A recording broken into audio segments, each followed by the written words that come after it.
Sir আমাদের ইফতার উপলক্ষে একটু কিছু বলেন। আসলে রমজান মাসে শিক্ষার্থীদেরকে নিয়ে এরকম একটা ইফতার মাহফিল আয়োজন করা, এটা যে কোনো শিক্ষকের জন্য অত্যন্ত ভালো লাগার একটা বিষয়। তুমিন স্যার আয়োজন করেছে ইফতার মাহফিলে এবং সেখানে আমাকে ইনভাইট করেছে, তার জন্য তুমিন স্যারকে অসংখ্য ধন্যবাদ জানাচ্ছি।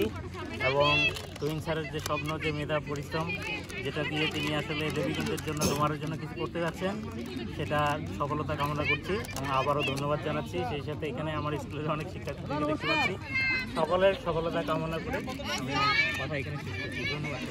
ধন্যবাদ স্যার। আমাদের সাথে আমাদের শ্রদ্ধেয় সলেমান স্যার আছেন এবং আমাদের সাথে আমাদের প্রিয় অনেক শিক্ষার্থী আছেন।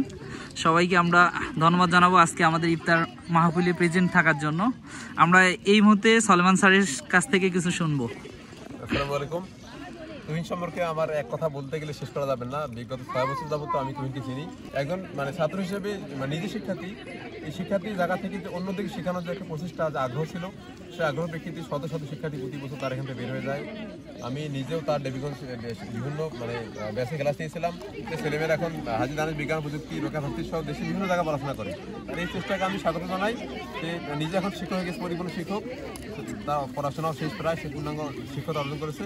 আমি আশা করছি তার প্রচেষ্টা, এটা নিঃসন্দেহে সাধুবাদ জানাই এবং তার এই প্রচেষ্টা অব্যাহত থাকবে আমি বিশেষ করে।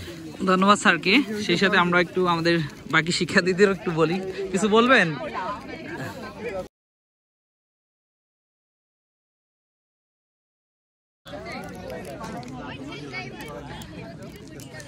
কারো কিছু বলা থাকলে বলেন।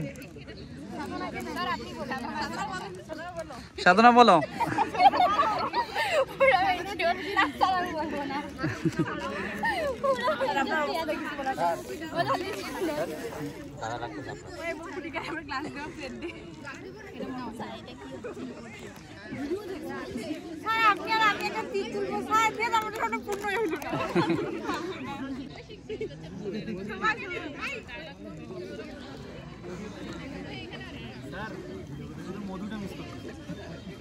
ও, তোমাদের কিছু বলা থাকলে বলেন।